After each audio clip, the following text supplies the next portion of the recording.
My name is Charlie Mitchell. I'm a motivational speaker, and I teach kids how to understand their emotions and release the negative emotions out of their lives. It's very important for us to understand our emotions, but it's even more important to release that emotional baggage, because a lot of the times that could lead to anger, sadness, depression, and suicidal ideations if we don't know how properly to release that emotional baggage. So what I do in this first part of my speech is I talk a little bit about my story and what happened to me and why I chose to do what I'm doing. I want you guys to know that the words that you hear from anybody will only have power if you choose to give them power. Any word that you ever hear from anybody will only have power if you guys choose to give that power. So I want to tell you a little bit about my story, about why I closed my business down and decided to come out and do what I do. Each and every day, the reason why I do what I do is because of the pain that I have to go through each and every day in my life. So I had a son, his name was Christopher. He was in 8th grade back in 2010. And Christopher was actually accepted into Marquette High School. He was on the very first 8th grade Junior Hilltoppers football program.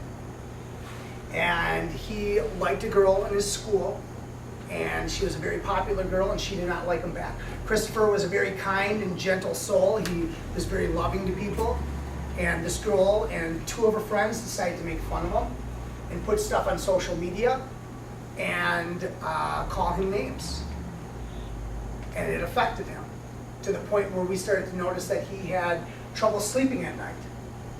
And Christopher never told us any of these things that were going on. The school never informed us, didn't have any idea that this was going on in school.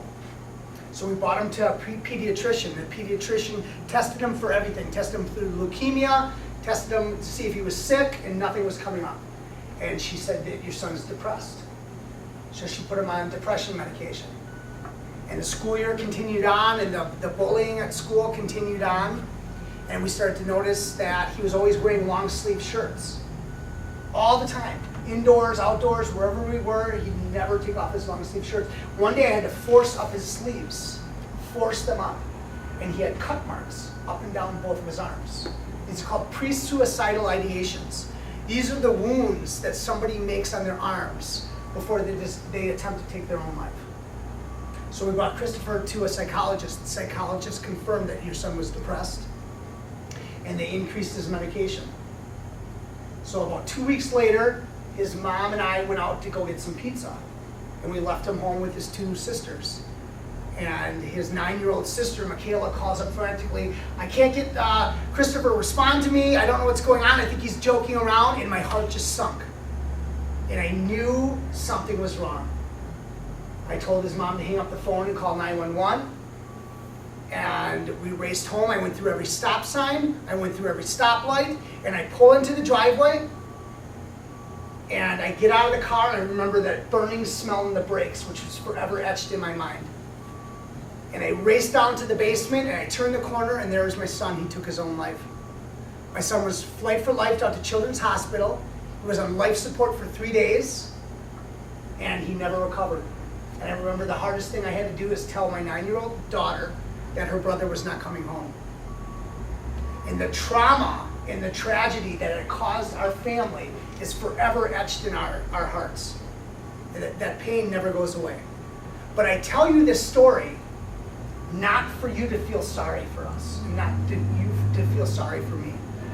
Because, Christopher was a gift that I was putting into my life for 14 years. And that gift is for me to share with you guys and to share with the world how for you guys to overcome these negative emotions. So something like this doesn't ever have to happen to you. I look at life, that life happens for me, it doesn't happen to me. I do this to share with you guys that taking your life is not an option.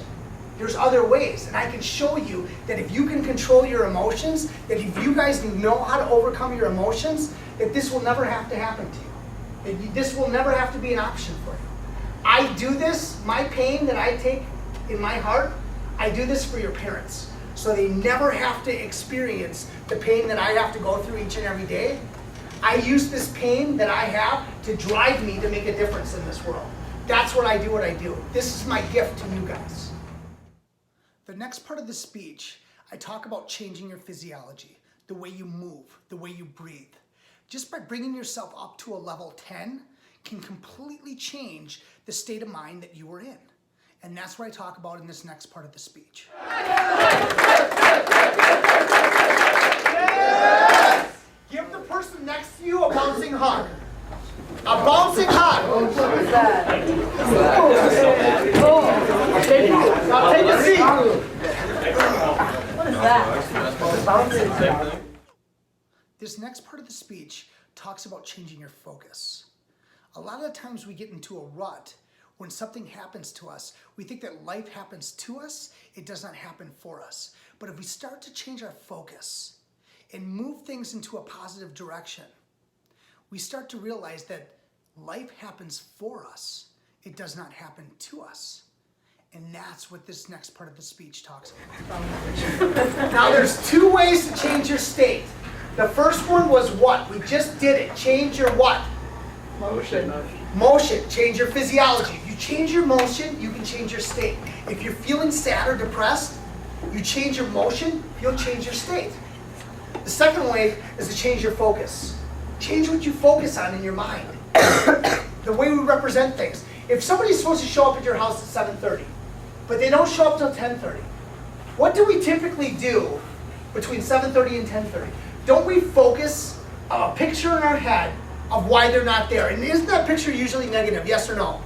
Yes.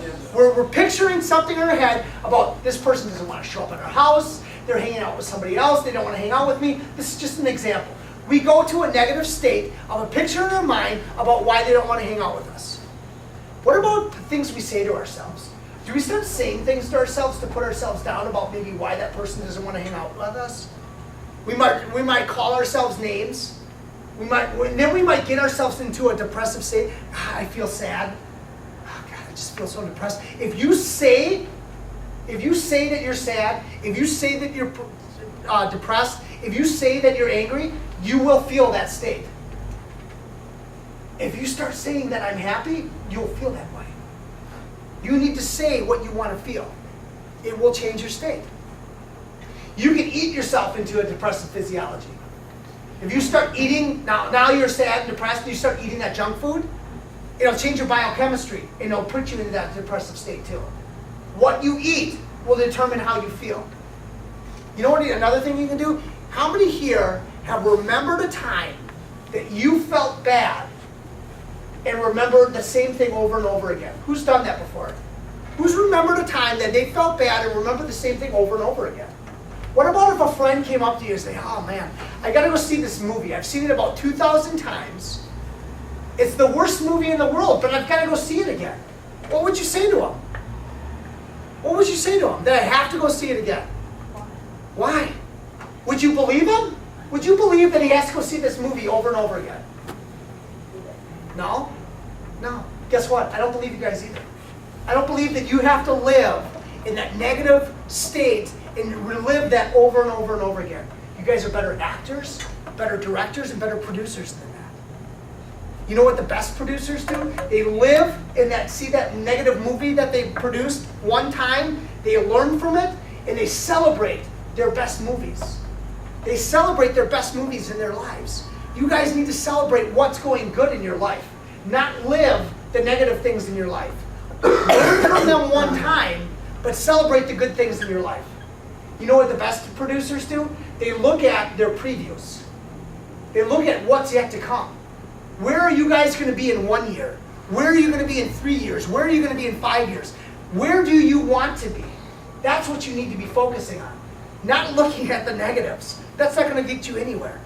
I have every right in my life to focus on what's happened to me. And I choose not to do that. I choose to celebrate why life is happening for me and not to me. I choose to celebrate what I can do in this world. That's what you guys need to focus on. Where do you want to be? You know what? A coward dies 1,000 deaths. A brave man and woman only dies once. A coward will stack his pain over and over and over again and relive his pain over and over and over again. But a brave person will look at it one time and move on from that.